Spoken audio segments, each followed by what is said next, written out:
Hi guys, it's Lita. So I wanted to do the Goth Snob tag, and hello, this is editing Lita from the future. I completely forgot to say the origins of this tag, and I'm just gonna throw this in here so they get credit, because they should get credit for making this tag. So it's Heavy Metal Momma's YouTube channel, and go check it out. I'm sorry, I forgot about that. I don't know what I was doing. I will link it down below. I think it's really fun. It's a fun tag to do, especially after all that crazy drama happened. Like, with all the goth channels. I think it's fun to just do a fun little tag about it. So here we go. Yeah. Question 1 is, what are your views on goth brands and their affordability? So if you can't afford it, or if you can't afford it, if you're okay with like being broke and like having like super fancy clothes, go for it. You do you. And I will buy them too, but I buy them usually on clearance. It's a rare occasion that I spend like the full amount of money on a piece. It's gotta be spectacular for me to really drop a whole bunch of money on it. But if you got it, or if you don't, if you just want it, go get it. Go get it. Honestly, like there's brands that are affordable and are not affordable. So I think you can work with those. You can work with that. Question 2 is buying goth brands selling out? No, I don't think so. I don't think that's selling out at all. If that's what you like, then how can you be a sellout? That doesn't really make sense. Buying it just because it's a brand, that's up to you too. Like, I don't really care what the brand is. If I like it and I like it enough to spend the money, I'm gonna buy it. It shouldn't really matter what's on the label. So I don't really think that buying like Killstar and stuff like that is selling out. That doesn't really make sense. If you like it, just buy it. Question 3 is, does DIYing make you more goth? False. DIYing is good. I like crafting, but for me personally, like, I cannot sew, so like DIYing is completely not an option for me. I can't do it. I'm not going to. I'm lazy. It's not gonna happen. I have a sewing machine. It's never seen the light of day. So, do I think that makes you better?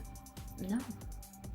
It's cool that you could do that, and there's so many different DIYs, so it doesn't make you more goth. It's not more goth points. It's just kind of cool that you can do crafty stuff like that. Question 4 is, what music should you listen to be goth? So I listen to all types of music.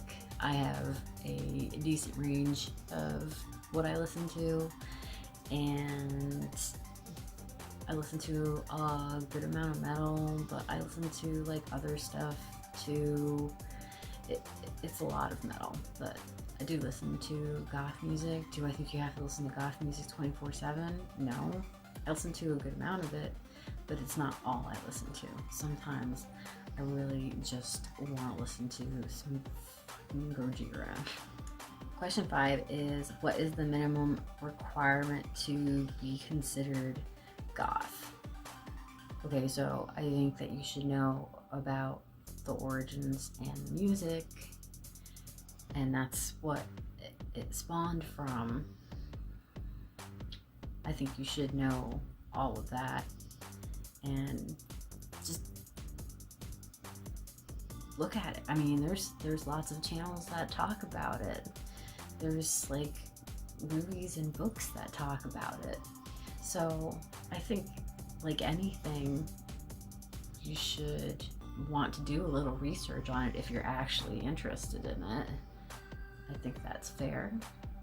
But I don't have like a freaking minimum requirement. Just learn about it. Just learn. Just try and learn about it. Question 6 is, should you maintain the goth aesthetic at all times to be considered a true goth? Now, I know a lot of people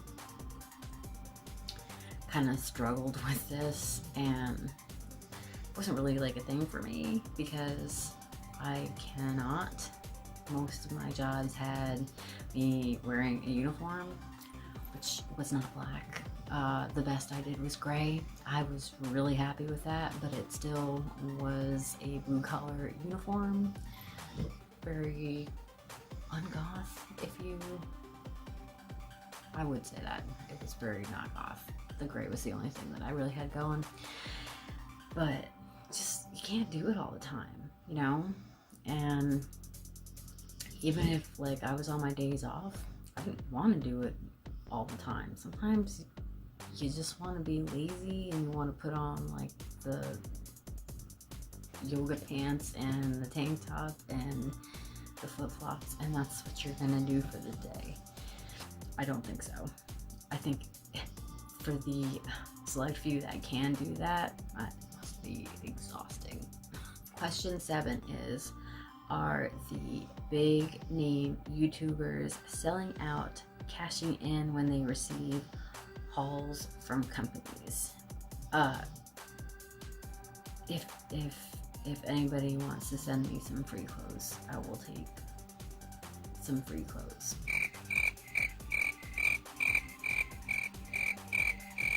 Yeah, so I would take them. Would I wear all of them? No, because part of the problem with me and Killstar specifically, but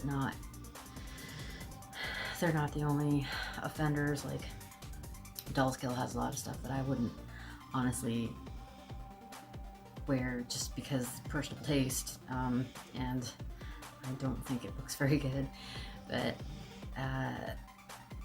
if they would send me free stuff, anybody would take free stuff. I get influencer and I get excited about them sending me free dog treats, so of course I would take the clothes.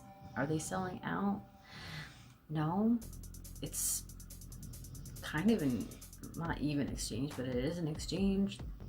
They are getting clothes. Killstar is getting advertising, or any of those brands are getting advertising. So they are using a skill that they have, which is a big influence, to have this brand be advertised on their channel.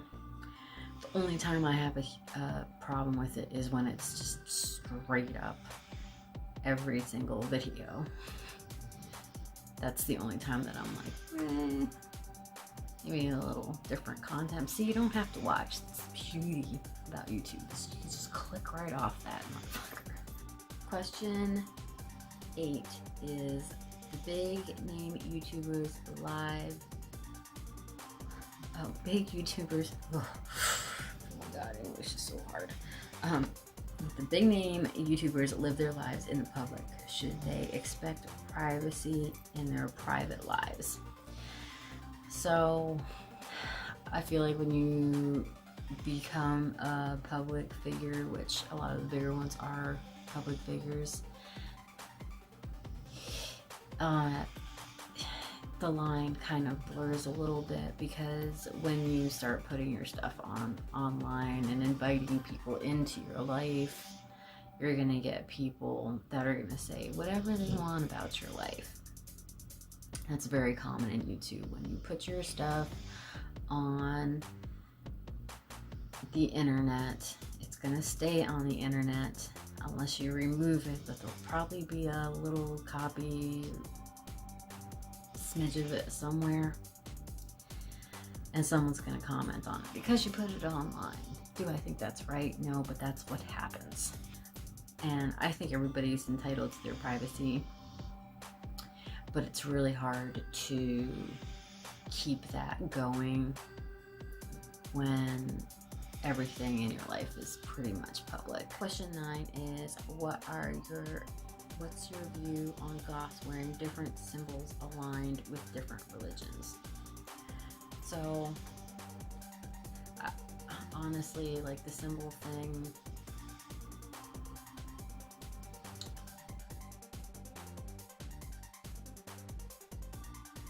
I mean, a moon is a symbol to some religions. Cross is obviously a major one. The pentacle, the pentagram. I mean, I'm not really a religious person, so I guess like kind of asking the wrong person. I do think it's funny when they do upside down crosses and put Satan all over it, because that is so unbelievably not even what that means at all. But whatever.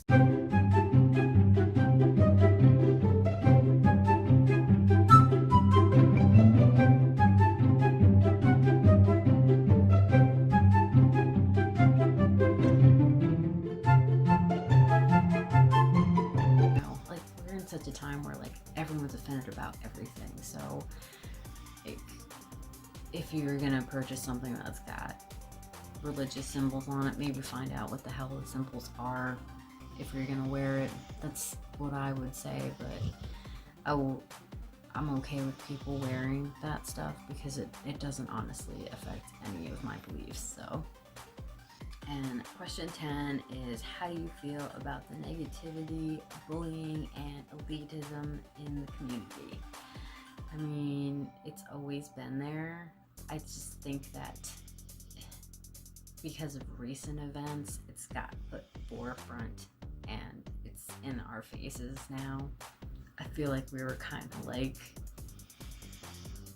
a little apathetic to some of the drama that goes around in circles on some of the YouTube community, and we were just like chilling in our own like dark corner.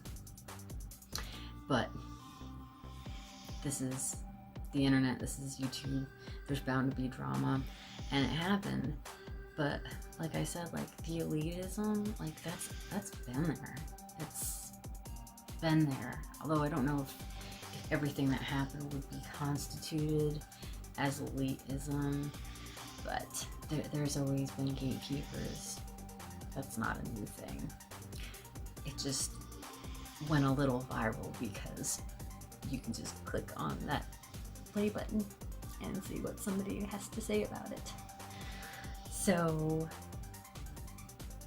yeah, that is the Goth Snob tag, and I am going to tag one other person. I don't know if they're gonna be able to do it or not, but I'm gonna tag Midnight Owl because I think she has some things to say about this. If anybody else wants to do this tag, please do the tag. Thank you guys for watching. I will put the tag questions in the description down below, and please follow my social media. That will be listed in the description down below. Hit that notification bell so you guys know when I upload. Thanks for watching, guys. Bye.